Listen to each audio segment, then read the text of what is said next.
Hello everyone. This is a short video to demonstrate how to access code review for a graded project. What exactly is code review? Code review gives you access to graders' feedback or comments about your project submission. Go to the course website and click on Projects tab. Make sure that you're signed in with your vis.edu credentials. In step number 2, which says choose which project, make sure to select the correct project. For example, let me select project 2. Then you need to click on view submissions. If you have multiple submissions, you'll see a list of all the submissions on this page. When your project has been graded, you'll see a grade section. The first bullet point in the grade section gives you the base score, which is nothing but the score that your project submission received when we ran autograder test.py on your project. The second bullet point gives you information on TA deduction. The third bullet point gives you the final score, which is nothing but base score minus the TA deduction. Looks like I have lost 2 points for this particular project. You're allowed to resubmit every project exactly one time. I'll come back to resubmission process soon after talking about the code review process. The next bullet point information is very important because that gives you the email of the TA or the grader who has reviewed this particular project.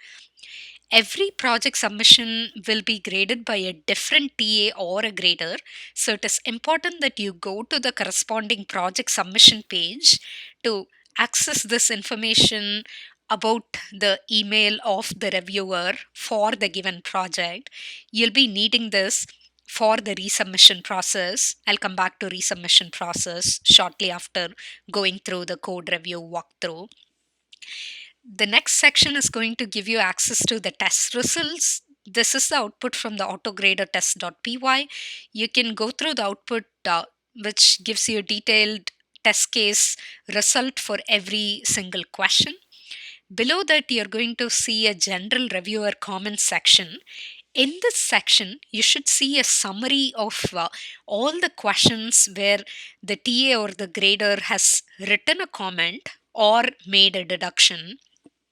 If for some reason you do not see such a summary, please make sure to fill out the feedback form, which is part of the class forms tab, and mention the email of the TA or the grader who missed providing this particular high level summary. That would just enable me to have a conversation with the TA or the grader to ensure that they are able to leave the summary of the deductions or the comments here for future project grading. So let's talk about how to read the summary. It says Q3 read comment and it says Q2 -2. So let me scroll down to Q3. Observe that there is a yellow highlighted section over here. When I click on it, it's going to give me the detail of the comment which says hard coding. Since my login has grader permission, I'm able to see different buttons here which are OK, cancel, and delete. When you see the comment box that gets popped up on your screen, you'll see an upward downward button. Please feel free to upvote or downvote comments so that TAs can receive feedback based on whether a particular comment was helpful or not. This is just a dummy comment over here. Let me scroll down to Q3. Observe that we have a highlighted section here. If I click on it, I see this note which says PEP 8 style guidelines recommend leaving a white space between operators and operands. Just so that all of you know, you will not be deducted points for style in the initial few projects, but these comments are going to be super relevant because eventually we'll start applying style with the grading process, and that's going to end up causing you to lose points in the future. So it is essential that you read the comments even if you got 100% score in the project. So make sure to go through every code review, read the provided comments, and improve your coding style as you keep learning various concepts in Python programming language. So let me go ahead and cancel so that I can get out of the pop-up window. In case you do not see a summary of all the comments as per the individual question mapping, you can just scroll through the entire project and figure out the sections where there is a yellow highlight, and that indicates that you have a comment over there.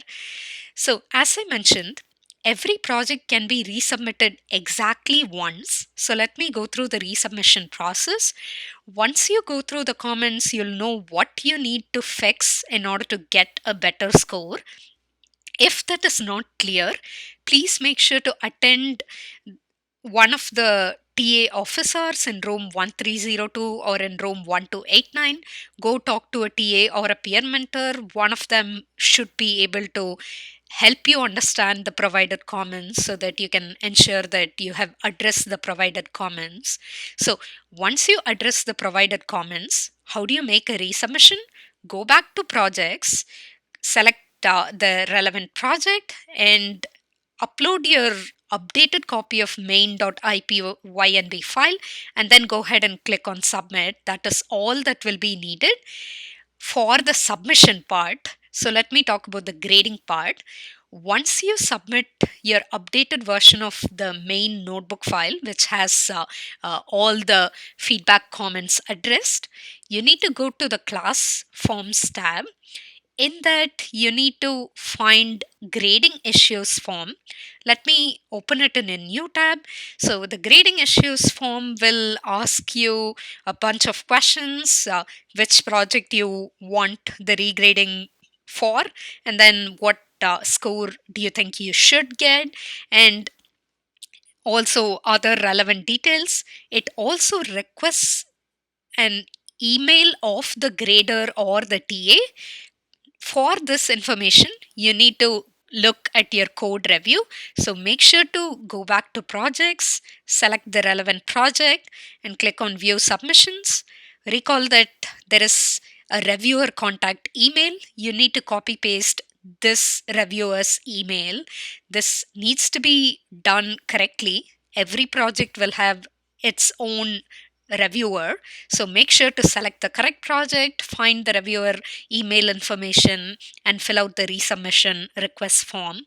You have exactly 1 week from when the project grade is released to go through the resubmission process. P2's grade have been released today, which is Wednesday, September 29th. So the resubmission due date for P2 would be the following week, Wednesday. And I can confirm the date for that by looking at the schedule page really quickly. So today is September 29th. So the resubmission for P2 will be due on October 6th. Make sure to follow all the steps of the resubmission process. Step 1 would be for you to fix the code based on the provided feedback comments. Step 2 would be for you to go to projects and then make a new submission for the relevant project. Step 3 would be for you to fill out the grading issues Google form. Unless and until you fill out the grading issues Google form, the TA or the grader will not know that you have a resubmission that needs to be graded. So once you fill out the grading issue Google form, please give the TA or the grader at least 10 days from then to grade your project, and the Canvas update for your project score will become automatically available for you once the TA or the grader grades the project. I hope you found this video to be useful and relevant. Let me emphasize this one more time. It is essential that you go through the code reviews even if you get 100% score for the project on Canvas. That's because the code review will give you style based comments which are going to be relevant for future projects.